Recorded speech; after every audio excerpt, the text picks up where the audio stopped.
All right, so welcome back again. My sound was kind of dead. Oops, I need to make this bigger.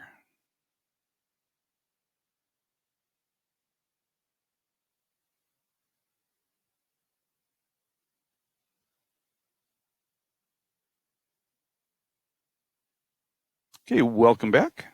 Sorry about this. My sound was kind of dead, so I got to re-record this. I'm pointing at the link down below in the description for both the notes and I believe the link to the experience part of this. So we're going to do the formalize this. First big idea is the standard deviations of the residuals. And just like before, it's S.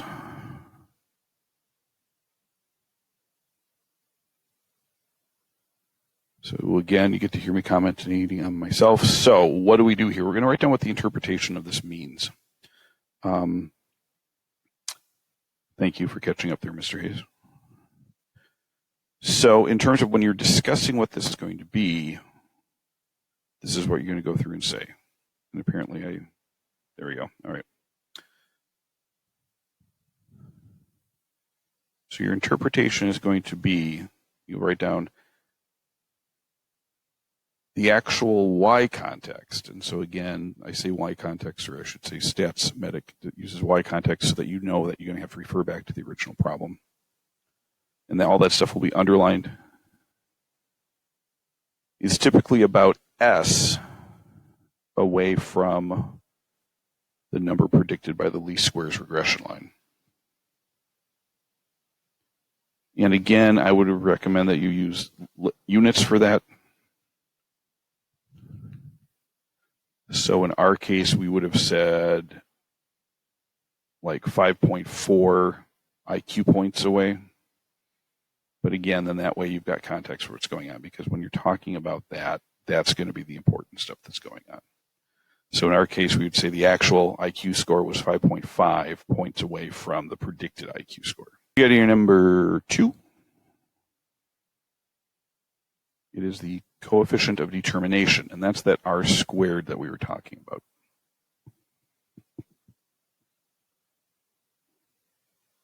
This is one of the more subtle numbers that you'll experience in stats. And so the interpretation here is, after I fail in spelling, about R squared percent of the variability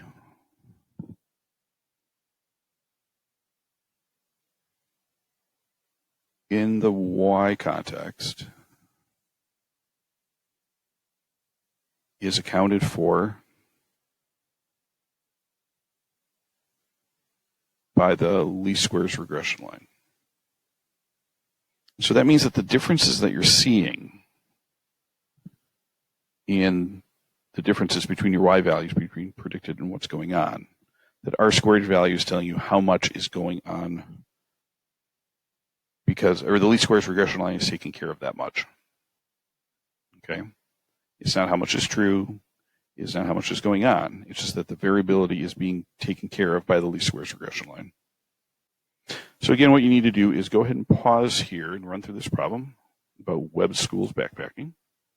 And again, this is similar to the one we did the other day, except that we're going to do a different context. Hey, welcome back. So here is what you should get if you're going through this applet. So again, you've plugged all of this stuff into your calculator, and you get a Y hat value of 16.265. plus 0.091x. Now, again, give this some context, and doing this even in writing on exam questions is good, because that way when you go to explain it, the more you use it, the easier it's going to be able to go ahead and include it into your descriptions. So the backpack weight, predicted backpack weight, is equal to 16.265 pounds plus 0.091 times whatever the body weight of the 8th grader is. Excuse me, 9th grader, my apologies. So, the value of S is going to be 2.27. And again, you'd go through and calculate it like we did before. We are going to go eventually show you way up in chapter 12 how to do that. but for now, doing it by hand is helpful.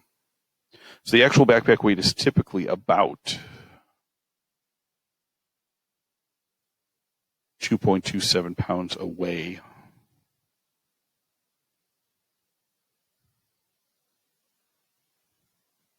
Again, context is key.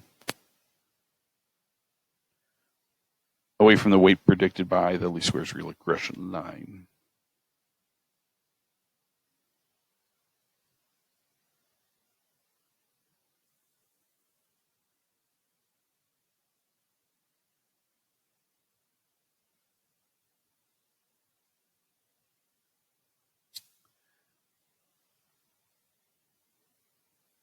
Now for the R squared value, and that should be a little squared there. I apologize for the lack of superscript. And apparently I like going over.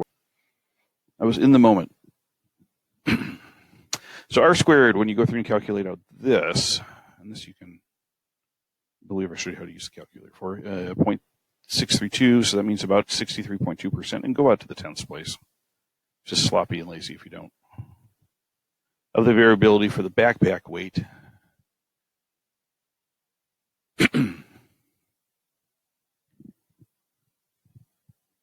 is accounted for by the least squares regression line. And that, as they say, is that. So we will continue to talk more about this in the coming days. And enjoy your work, everybody.